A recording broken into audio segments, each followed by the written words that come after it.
क्या है आध्यात्म? दर्शन, चिंतन धारा, विद्या या संस्कृति की परंपरागत विरासत। आध्यात्म दर्शन यानी जीवन का शाश्वत सत्य। मानव जीवन से जुड़े शाश्वत सत्यों को जानिए और समझिए उपासक डॉक्टर सोहन राज तातेड़ से हमारे खास कार्यक्रम आत्मविज्ञान में। आत्मविज्ञान यानी सही दृष्टि, सही सोच। भाई और बहनों, मातृशक्ति को नमन। स्टूडियो में आपका हार्दिक स्वागत, अभिनंदन और सत्कार है।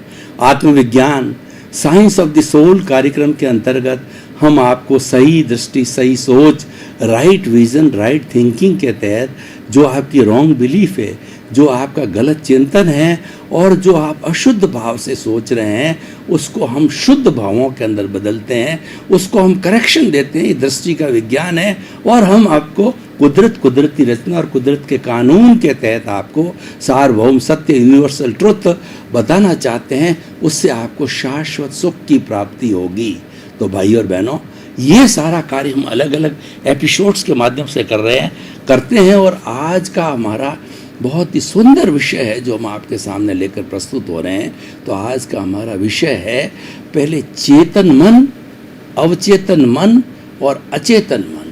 फ्राइड जो बहुत बड़े जो है, यूंग और फ्राइड जो है, ये बहुत बड़े मनोवैज्ञानिक हुए हैं वेस्टर्न फिलॉसफी के। तो उन्होंने जो मन की 3 अवस्थाएं बताई। पहली अवस्था उन्होंने बताई कि ये जो है चेतन मन, दूसरा अवचेतन मन और तीसरा अचेतन मन। और हमारे धार्मिक ग्रंथों में भी इसका विवरण आता है। तो ये तीनों क्या है, इनकी परिभाषा जानेंगे और तीनों किस प्रकार आपस में जुड़े हुए हैं और तीनों जो एक दूसरे के जो कॉम्प्लीमेंट्री है, एक दूसरे के सपोर्टिंग है और इसी कारण हमारा पूरा जीवन बनता है। हम किसी को इग्नोर नहीं कर सकते। तीनों का अपना अपना दायित्व है और अपना अपना कार्य है, लेकिन तीनों मिलकर के हमारे व्यक्तित्व का निर्माण करते हैं। तो पहले मैं लेता हूँ चेतन मन, कॉन्शियस माइंड। ये चेतन मन होता है हमारे इस स्थूल शरीर पर काम करता है। देखिए स्थूल शरीर के क्या क्या अवयव है। सबसे पहले तो 5 इंद्रियां, स्पर्शन, रसन, घ्राण, चक्षु, श्रोत्राणी, इंद्रियाणी। ये 5 इंद्रियां हैं जो बाहरी जगत से जुड़ी हुई रहती है और बाहरी जगत से संपर्क करके वो जैसे क्या है कि आँख का काम देखना है और नाक का काम सूंघना है, जीभ का काम स्वाद लेना है, त्वचा का काम स्पर्श करना है और हमारे जो कान है उसका काम सुनना है। ये विषय बाहरी जगत से लेकर के भीतरी जगत के अंदर ये मन को देते हैं। तो ये तो इंद्रियां हो गई। इंद्रियों के आगे चलें तो हमारा मन है। तो मन है वो भूत, भविष्य और वर्तमान है। इनका जो है भूत की जो है वो स्मृति करता है, वर्तमान का चिंतन करता है और भविष्य की कल्पना करना है। और इसके बाद में बुद्धि होती है। बुद्धि जो एक निर्णायक का काम करती है, जज का काम करती है और वह जो मन से प्राप्त होता है उस पर चिंतन करती है। और चित्त होता है हमारी चेतना की शक्ति है, उसको हम चित्त कहते हैं। तो ये जो चित्त है हमारी जो भीतर जो प्रभु है, भीतर जो हमारी मूल आत्मा है, वो अनंत चित्तों वाला है। वो हरेक को ये अलग अलग रश्मि भेज करके चेतनामय बना देती है। इसी कारण ये शरीर जो है मिश्र चेतन होता है। और अहंकार होता है। अहंकार 2 तरह का होता है। पॉजिटिव अहंकार हमारे में साहस बढ़ाता है, आत्मविश्वास बढ़ाता है, कार्यशैली बढ़ाता है, जोश देता है। और नेगेटिव अहंकार जो राजा रावण को था वो हमारी दुर्दशा करता, हमको गर्त के अंदर गिराता है। तो भाई और बहनों, ये मन, बुद्धि, चित्त, अहंकार चारों मिलकर के अंतःकरण बनता है। और ये जो मैंने स्थूल शरीर की बात की है, इस सब स्थूल शरीर का जो कार्य होता है वो चेतन मन के द्वारा होता है, जिसका मैंने ऑलरेडी बता चुका हूँ कि ये चेतन मन इंद्रियों के द्वारा प्राप्त जो है विषयों को जो है बुद्धि को देता है और बुद्धि जो है वो आगे चित्त तक पहुँचाती है और इसके ऊपर जो है कार्य अहंकार करता है। ये सारा चेतन मन का कार्य कैसे होता है कि चेतन मन ने जो है वो या तो भूत भविष्य की वर्तमान का कोई भी चिंतन, कल्पना या स्मृति करता है या इंद्रियों से जो विषय लेता है, तो वो क्या है अलग अलग पैम्पलेट्स निकालता है। पैम्पलेट्स क्या होता है कि आपने देखा होगा कि जब कभी भी इलेक्शन होता है तो इलेक्शन में खड़े होने वाले उम्मीदवार अपना अपना जो चुनाव चिन्ह का बना करके पैम्पलेट निकालते हैं। स्टूडेंट यूनियन के किसी संस्था के चुनाव होते हैं, उसमें ये प्रक्रिया होती, तो कई तरह के पैम्पलेट्स जो है ये मन के सामने आता है। नहीं, पैम्पलेट्स निकालता है मन, पैम्पलेट दिखाता है, किसको दिखाता है? बुद्धि को दिखाता है। बुद्धि क्या है कि अभी निर्णय करने वाला विषय नहीं है, तो उछल कूद करती है कि ये सही है, ये सही है, ये सही है, वो उछल कूद करती रहती है, तो वो कोई निर्णय नहीं ले पाती है। तो ये अपना मन है, बुद्धि है, और ये चित्त जो मालिक है, ये जो हमारे स्थूल शरीर पे काम करने वाली चेतना की शक्ति है, वो चित्त है, चित्त को दे देता है। और चित्त के बाद में जो अहंकार होता है वह फाइनल सिग्नेचर करता है कि 5 उम्मीदवार है, उसके अंदर फला उम्मीदवार साइकिल का निशान है, तो उसको हमें जो है वो वोट देना है, और उसके सिग्नेचर होते ही वह चीज़ मान्य हो जाती है। इसे मन बुद्धि चित्त अहंकार में सिग्नेचर करने वाला अहंकार होता है, और अहंकार के सिग्नेचर होने के कारण ही वो कार्य होता है। और वो हमारा जो चेतन मन होता है वह उसके अनुरूप फंक्शन कर लेता है, और वो उसके सिग्नेचर करने के बाद मान्य होकर के और हम कार्य करने लग जाते हैं। उसको जो चुनाव चिन्ह के ऊपर वोट देना या जो भी हमारा कार्य होता है, अहंकार का सिग्नेचर होना हो जाता है। अहंकार पॉजिटिव अहंकार सिग्नेचर करता है तो हमारा कार्य अच्छा, और नेगेटिव अहंकार जो है उस पर सिग्नेचर करता है तो हमारे राग द्वेष पैदा होता है, और राग द्वेष पैदा होने का नए कॉज पड़ते हैं और कर्म बंधन हो जाता है। हम कर्ता बन जाते हैं, हम ऑनरशिप डूरशिप में चले जाते हैं, और जो उसके साथ साथ के अंदर हम राग द्वेष बढ़ा करके नए कॉज डाल करके कॉजल बॉडी तैयार करते हैं। कॉजल बॉडी तैयार करके अगले जन्म की तैयारी करते हैं, और अगले जन्म में वही कॉजल बॉडी हमको ले जाती है। तो ये जो सारा हो गया हमारा चेतन मन। अब हम थोड़ा भीतर जावें तो भीतर जो अतीन्द्रिय जगत है, चेतन मन इंद्रियों के जगत पर काम करता है और बुद्धि के सहारे चलता शब्द है। जितने भी भेद कराने वाली ये बुद्धि है, बुद्धि हमें संसार में भटकाती है। बुद्धि लाइक डिसलाइक करती है, राग द्वेष करवाती है, ये अच्छा है ये बुरा है, किसी का पक्ष करती है और किसी का विपक्ष करती है, और ये सारा काम है वो बुद्धि का। ये बुद्धि नाचती रहती, कूदती रहती है। इसीलिए जिसके ज्ञान लिया हुआ होता है और जो मुक्ति को जाना चाहते हैं वो बुद्धि की बात को कम जानना चाहिए। उनको कहना चाहिए बुद्धि तू जो है अपने पीहर चली जा, यानी बुद्धि का ज़्यादा उपयोग नहीं करना चाहिए, हमें प्रज्ञा का ज़्यादा उपयोग करना चाहिए, ताकि कि हम जो है राग द्वेष को पैदा ना करें। मतलब बुद्धि जो है राग द्वेष को पैदा करती है। अब हम भीतर जाते हैं तो अतीन्द्रिय जगत होता है, जिसके अंदर इंद्रियों का कोई कार्य नहीं होता है। ये बात समझने की है, शब्दातीत हो जाता है, शब्द समाप्त हो जाते हैं। झगड़े कराने वाले हैं ये शब्द ही है, भेद डालने वाली ये शब्द ही है। इसलिए चेतन मन के जो है वो स्तर के ऊपर राग द्वेष होता है, मनोभाव होते हैं, मतभेद होता है। इसलिए कहा है कि मुंडे मुंडे मतिर भिन्ना। हर व्यक्ति का चिंतन अलग होता है, विचारधारा अलग होती है, और उसके अनुरूप कार्य होता है। अब हम अंदर जावें तो अंदर जाने पर हमारा सब कॉन्शियस माइंड होता है, शब्दातीत, इंद्रियातीत, और वहाँ पर जो है हमारा अवचेतन मन होता है, सब कॉन्शियस माइंड होता है, जो कि बहुत इम्पॉर्टेंट चीज़ है।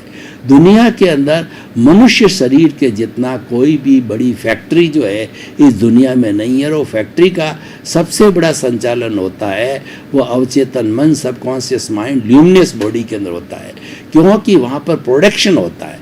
प्रोडक्शन का अर्थ क्या है? वहाँ ट्रांसफॉर्मेशन होता है, वहाँ पर जो भीतर से भाव आ रहे हैं उनका कन्वर्शन होकर के, और वो वाइब्रेशंस होती है, तेजो पद्म शुक्ल लेशिया की जो वाइब्रेशंस होती है वो हमारे एंडोक्राइन चित्त के जो है परमिशन के माध्यम से एंडोक्राइन ग्लैंड से मिलता है, और हमारे ब्लड के साथ के अंदर शुभ और अशुभ या शुद्ध भाव, जैसे भीतर गंगोत्री से हमारे कार्बन शरीर से जो है उदय प्रारब्ध के आते हैं, उसके अनुरूप जो हम कार्य करने लग जाते हैं। और ये जो हमारा अवचेतन मन है इसके बहुत अनेकों कार्य है।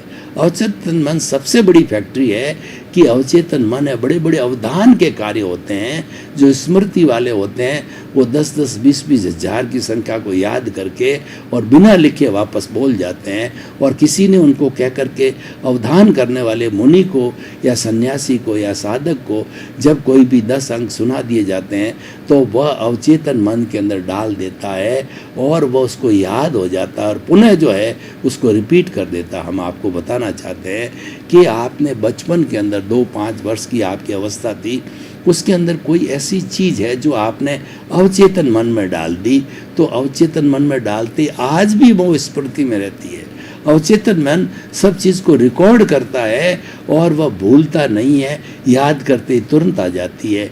तो इसलिए अवचेतन मन का बहुत बड़ा रोल है, ये कन्वर्शन का है और ये बहुत बड़ी फैक्ट्री है, ये मैन्युफैक्चरिंग का कार्य करता है। ये भाव को जो विचारों के अंदर बदलता है और जो बाहर से जो विचार आते हैं उनको भावों में बदल करके, और जो है ये जंक्शन पॉइंट है, ये जो वाया मीडिया है, ये जो बाहर से जो आता है उनके भाव बना करके और भीतर कार्बन शरीर को जो है वो सौंपता है राग और द्वेष के रूप के अंदर। तो भाई और बहनों, ये सारा कार्य हमारा जो अवचेतन मन करता। अब हम थोड़ा और गहरे जावें कि अवचेतन मन को खुराक कहाँ से मिलती है, ओरिजिन कहाँ है, उद्भव कहाँ है, गंगोत्री कहाँ है। तो हम जाएंगे ठेठ आत्मा के साथ जुड़े हुए कार्बन शरीर तक, लिंग बॉडी तक, कॉजल बॉडी तक। वही हमारा उद्भव है और वही ऐसा पॉइंट है जहाँ से सारा ओरिजिनेशन होता है। देखिए, ये जो गंगा आज भारत में बह रही है, ये गंगा कहाँ से आई? ये गंगा गंगोत्री से आई है और ये गंगोत्री शिव जी की जटा में थी।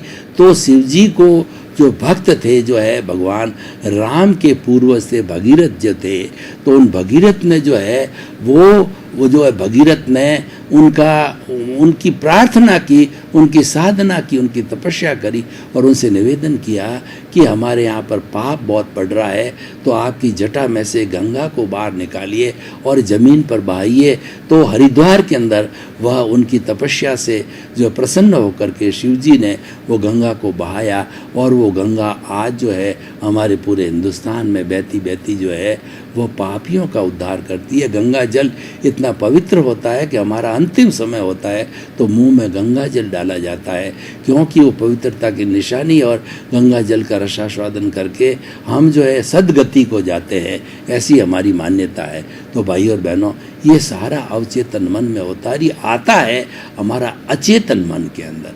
अचेतन मन एक गोदाम है, अचेतन मन एक वेयर हाउस है, अचेतन मन जो है राग द्वेष है, अचेतन मन है क्रोध अहंकार माया लोभ है, और ये मोह का संसार है और ये नकारात्मक भावों का संसार है।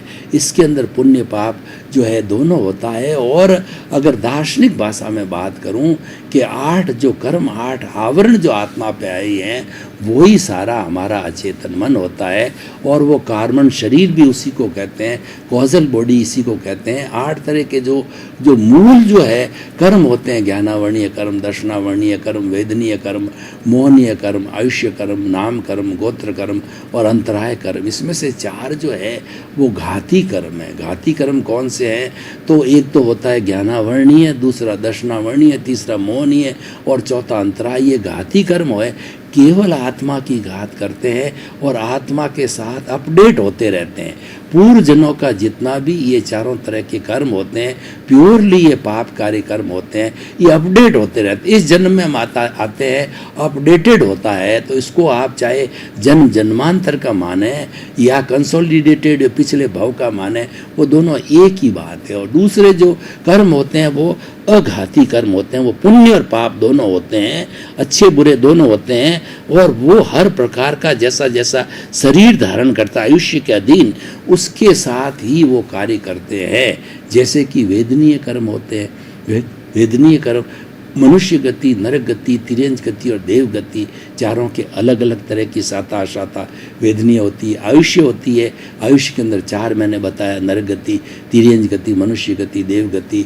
तो कोई पता नहीं है कि आप नेक्स्ट बर्थ में किस में जाएंगे, तो जिस बर्थ में जाएंगे तो हमारे वो अघाती कर्म बदल जाएंगे। और दूसरा क्या, वेदनीय आयुष्य नाम कर्म जो है उसकी 103 प्रकृतियाँ हैं। तो उसकी 103 प्रकृतियाँ हैं, वो वो हमारा गति, जाति, वर्ण, स्पर्शन, रसन, घ्राण, चक्षु, और दूसरा क्या है कि हमारा शुभ और अशुभ, और उसकी पुण्य की, उत्कृष्ट पुण्य की बात करें तो वह भी जो है हमारे नाम कर्म के, शुभ नाम कर्म के द्वारा तीर्थंकर गोत्र का भी पुण्य का हाईएस्ट बंध भी होता है और व्यक्ति तीर्थंकर बनता है। तो इस तरीके से ये नाम कर्म है, ये भी उस शरीर के साथ जुड़ा हुआ है और गोत्र कर्म भी उस शरीर के साथ जुड़ा हुआ है, उसी को सुख दुख की अनुभूति कराता है। तो गुड स्टेटस वाला, बैड स्टेटस वाला, और ये जो दूसरे प्राणी होते हैं, हमारे त्रस्त जो है प्राणी होते हैं पशु पक्षी पेड़ पौधे, तो उनके अंदर जो है अलग तरह। तो मैं ये कहना चाहता हूँ कि अघाती कर्म बॉडी टू बॉडी वेरी होता है और बॉडी हर जन्म के अंदर नई मिलती है। मनुष्य गति भी होगी तो नई नई बॉडी हर बार में आएगी। बॉडी वो की वो कैरी फॉरवर्ड नहीं होती है, लेकिन आत्मा वही की वो कैरी फॉरवर्ड होती है। और आत्मा से जुड़े हुए जो हमारे कर्म होते हैं, ज्ञानावरणीय, दर्शनावरणीय, मोहनीय और अंतराय, जो ये अपडेटेड होता रहता है। ये बात आप समझिए, ये बात बहुत समझने की है कि घाती कर्म अपडेटेड होते रहते हैं हर जन्म के अंदर, और वो आत्मा की घात करते हैं और ज्यों ज्यों पर्दे हटते रहते हैं तो अलग है। देखिए, अघाती कर्म जो है वो शरीर से जुड़े होने के कारण वो जड़ है और वो भुगतान है। सारा भुगतान किया, क्लियर हो गया, भुगतान करते रहे, क्लियर हो गया। तो ये डिस्चार्ज से जुड़ा हुआ है। जो हमारा अघाती कर्म है वो डिस्चार्ज से जुड़ा हुआ है, और जो हमारा घाती कर्म है ये हमारी भाव सत्ता से जुड़ा हुआ है। आत्मा की घात करता है तो आत्मा की भाव सत्ता से, हमारी प्रज्ञा से जुड़ा हुआ है, हमारी बुद्धि से जुड़ा हुआ है। तो ये आत्मा से रिलेटेड होने के कारण जो है इसका उपचार दृष्टि विज्ञान से होता है। इसके उपचार के अंदर हमको कोई भी बहुत बड़ा जो पुरुषार्थ करने की या माध्यम की जरूरत नहीं है। दृष्टि बदलिए, सृष्टि बदल जाएगी। वही हमारा दृष्टि विज्ञान है, आत्मविज्ञान, कि हम आपकी मात्र दृष्टि बदलते हैं। दृष्टि क्या बदलनी? दृष्टि ये बदलनी 5 आज्ञा का पालन करना। आपको कभी भी कर्ता अपने आप को नहीं मानना, निमित्त मानना है, और इस जगत के किसी भी व्यक्ति को कर्ता नहीं मानना है। नो ऑनरशिप, नो डूअरशिप, और नो ब्लेम, नो क्लेम, क्योंकि ब्लेम किसी के होता ही नहीं है। हम किसी के दोष जो निकालते हैं, कोई दोषी है ही नहीं है। वो दोष निकालते हैं, वो हमारा ज्ञान है, और हम अपेक्षा करते हैं, क्लेम करते हैं किसी से, तो वो क्लेम भी नहीं होता है कि बच्चा बड़ा होकर के मेरी ये व्यवहार पक्ष देता है तो अच्छी बात है, मेरी सेवा करेगा, बहू आएगी। आप अपेक्षा रखते हो, तो ये अपेक्षा रखना भी कोई ज़रूरी नहीं है, क्योंकि ये तो सब कर्मों का खेल होता है। तो इस तरीके से भाई और बहनों, ये घाती अघाती कर्म को बहुत समझना ज़रूरी है। और घाती अघाती कर्म मिलकर के हमारा अचेतन मन है। अचेतन मन है एक वेयर हाउस है, और हमारा जो ल्यूमिनस बॉडी है वो जो है वो बहुत एक्टिव होता है। उसमें रजस गुण होता है।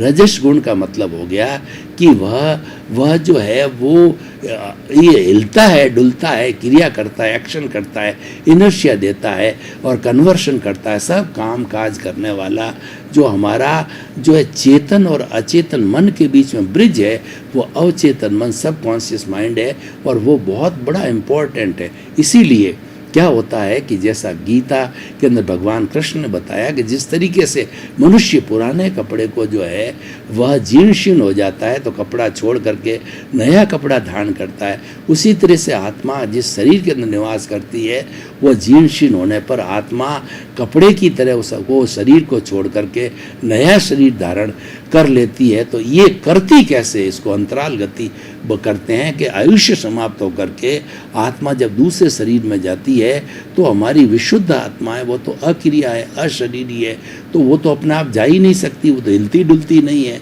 और जो हमारा गोदाम है, वेयर हाउस है, जो हमारा कार्बन शरीर कॉजल बॉडी है, वह तो वेयर हाउस, उसको धक्के दिए बिना वो जाता ही नहीं है।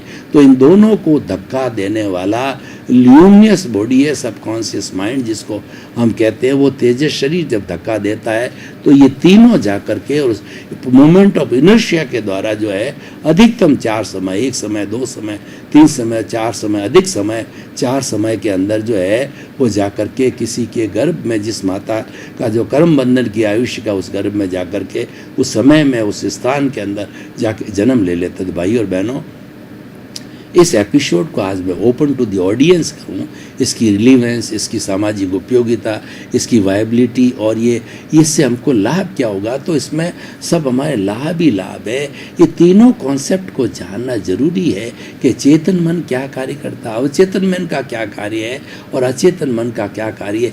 ये तीनों मिलकर के पूरा कार्य होता है। चाहे बाह्य जगत से भीतर जगत को जाइए, चाहे भीतर जगत से बाह्य जगत को जाइए, ये सारा कार्य जो होता है ये तीनों तरह के मन के मिलने से होता है। एक मन कुछ भी काम नहीं कर सकता है, क्योंकि तीनों अपना अपना कार्य करते हैं। तीनों जब एक दूसरे से जुड़ते हैं, जब लेना देना करते हैं, तभी जाकर के सारा कार्य हो पाता है। तो भाई और बहनों, हमें इस कॉन्सेप्ट को अच्छी तरह से समझना है। और जब ये तीनों तरह के मन की और तीनों तरह के मन के स्तर की हमको मालूम पड़ जाएगा, तो उसके बाद में हमारा चिंतन जो है बहुत अच्छा बन जाएगा और हम ये सुधार करने लग जाएंगे कि हमारे चिंतन में कोई कमी हो तो हमें तुरंत सुधार कर देना चाहिए। और ये सारा सुधार जो है हमारा जो है ल्यूमिनस बॉडी के ऊपर अवचेतन मन में होता है। आज हम अलार्म वगैरह लगाते हैं, पुराने ज़माने के अंदर क्या होता था कि व्यक्ति जो अवचेतन मन को ये बता देता था कि मुझे 4 बजे उठना है, तो आप 4 बजे ऑटोमेटिक अवेक हो जाते थे। और अवचेतन मन है हमें सपने दिखाता है। कुछ ऐसी चीज़ें होती है जो हम भौतिक जगत में पूरी नहीं कर पाते हैं, तो वो अवचेतन मन है वह हमें सपना दिखा करके सपने में पूरी करा देता है। और कुछ ऐसी घटनाएं जो घटित होने वाली होती है वो अवचेतन मन में स्वप्न के द्वारा उतर जाती है। उसमें कुछ सही भी होती है और कभी गलत भी होती है, इसलिए हम कह नहीं सकते कि सपने सच्चे ही होते हैं। तो इसीलिए हमें कुल मिलाकर के बहुत सुंदर इंटरेस्टिंग विषय है। तीनों की हमें पूरी जानकारी करनी चाहिए और तीनों की जानकारी करने से ये सारा होलिस्टिक हो जाता है। और ये हमारा आत्मविज्ञान कार्यक्रम और ये तीनों मन के बारे में सारी जानकारी है, वह होने से हमारे मुक्ति के अंदर हमारा जो अंतिम लक्ष्य है उसके अंदर बहुत बड़ी सहायता मिलती है। क्योंकि भाई और बहनों, आपका बहुत बहुत धन्यवाद। आप हमारा आत्मविज्ञान कार्यक्रम बराबर देख रहे हो, हमको फीडबैक मिल रहा है। और हमारे जो पर्दे के पीछे ईमेल, मोबाइल ऐप, हमारा जो है मोबाइल नंबर और वेबसाइट लिखी हुई है, पूरा हमारा जो ज्ञान मंदिर है, उस ज्ञान मंदिर के माध्यम से जो है आप हमारा ये सारा ज्ञान प्राप्त कर सकते हैं। ये फ्री ऑफ कॉस्ट वितरण किया जाता है, क्योंकि हमारा लक्ष्य ये है कि हमें एक अच्छे सोसाइटी का निर्माण करना है, अच्छे स्वस्थ समाज का निर्माण करना है, वसुधैव कुटुंबकम का निर्माण करना है। तो इसी क्रम में आपका जीवन आनंदमय हो, मंगलमय हो। आपके प्रति बहुत बहुत शुभकामनाएं। क्या है आध्यात्म? दर्शन, चिंतन धारा, विद्या या संस्कृति की परंपरागत विरासत। आध्यात्म दर्शन यानी जीवन का शाश्वत सत्य। मानव जीवन से जुड़े शाश्वत सत्यों को जानिए और समझिए उपासक डॉक्टर सोहन राज तातेड़ से हमारे खास कार्यक्रम आत्मविज्ञान में। आत्मविज्ञान यानी सही दृष्टि, सही सोच।